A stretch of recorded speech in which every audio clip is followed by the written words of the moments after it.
The Lord be with you. And with your spirit. From the Holy Gospel according to Matthew. Glory to you, O Lord. As Jesus passed by, he saw a man named Matthew sitting at the custom post.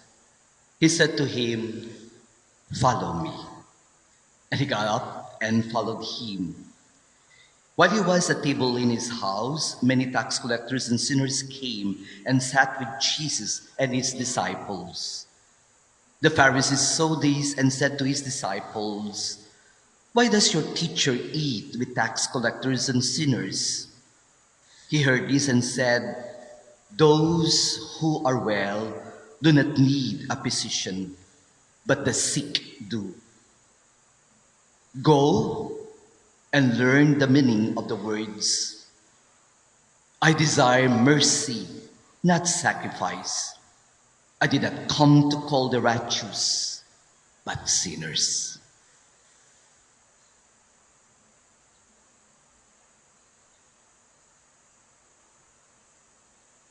The Gospel of the Lord.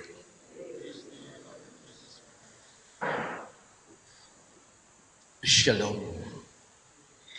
Whenever I hear this gospel, there is one person that personifies this.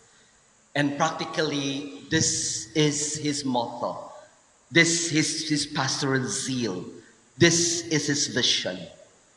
And that is no one else and no other else than our present Holy Father, Pope Francis, whose motto is taken from this gospel, "Miserando atque eligendo," chosen to the eyes of mercy. And he used to say that the church is like a field hospital. The church has and need to be a healer. The world, the humanity, the church herself, each one of us need God's healing. Do you agree with that? Not only physical, but above all with our spiritual and other aspects of our life. Yet, allow me to share with you this short letter addressed to our Holy Father, accusing the Holy Father of being guilty, because there are some sectors in the world and even within the church that continue to criticize and even do not agree with our Holy Father. Please listen carefully, and I hope you find yourself where you stand and what are your convictions. Dear Pope Francis, you are guilty. You are guilty of being a man and not being a saint. You are guilty because you have the humanity to accept that you are wrong. You have the humility to accept that you are wrong and ask forgiveness. And that for many, it is unacceptable. You are guilty because you abandoned the tradition of living in palaces and choosing to live modestly. Guilty because you left a church adorned with gold and silver and went to the poverty slums of prisons, orphanages, nursing homes, and recovery houses to bring the joy of Christ.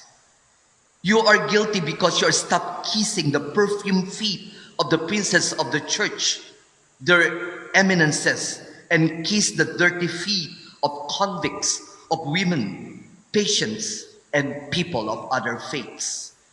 You are condemned because you assume your fragility, asking to pray for you when many require you to be dogmatic, intolerant, and stern. You are guilty of so many things, and many so-called infidels, excommunicated and unclean, have rediscovered the beautiful face of Christ's tenderness and mercy. You are guilty because you call things by names and don't forget to remind bishops and pastors that they are not palace shepherds but people with the smell of sheep. Guilty because you're torn the pages of intolerance, the barren and merciless morals, and offered us the beauty of compassion, tenderness, and mercy. You are guilty of wanting to carry the church's cross instead of looking away, being indifferent to the pain and tears of the poor, the vulnerable, and weak of our time. Guilty because you seek the truth and justice embraced by mercy instead of silencing, hiding, minimizing, or ignoring. You are guilty because you stop wanting a church of the privilege and of privileges, of glories and the worldly, and teach us the strength of service, the wealth of the heart, and the greatness of simplicity. Pope Francis, let them blame you for these crimes. You know that by your side, there are countless men and women who, like you, are not angels, are fragile, sinners, waiting for Christ to look after us and who are for us. Dear Pope Francis, thank you for being blamed for the beauty of the church dreamt by Jesus. Thank you for showing us that our God is slow to anger, rich in mercy, and filled with compassion. After all, you told us that the other name of our faithful and loving God is mercy. Brothers and sisters, let us conclude our simple reflection with this simple prayer. Lord, as we listen and reflect your word today, that you come not to the healthy, but those who are sick, that you came for the sinners, not to the righteous, that what you wish is mercy, not sacrifice. May we believe and trust your word and put into flesh in the daily struggles of life. May we stop being judgmental, feeling superior or even better than others, knowing that every saint has a past and every sinner, like each one of us, like me, has a future in God's mercy. That as we celebrate the first Friday Eucharist, may you grant us pastors and ministers like our Holy Father, who will show us the face of a forgiving, merciful, compassionate, and loving God, that we may be convinced that when sin abounds, grace abounds even more. Compassion triumphs over condemnation. Mercy over misery. For God's mercy and love endures forever, as our responsorial psalm reminds us. May we be convinced that when sin abounds, grace abounds even more. May you give us a heart that is humble, contrite, and asking for forgiveness. May we be merciful as you are merciful. May it be in our lives. Amen.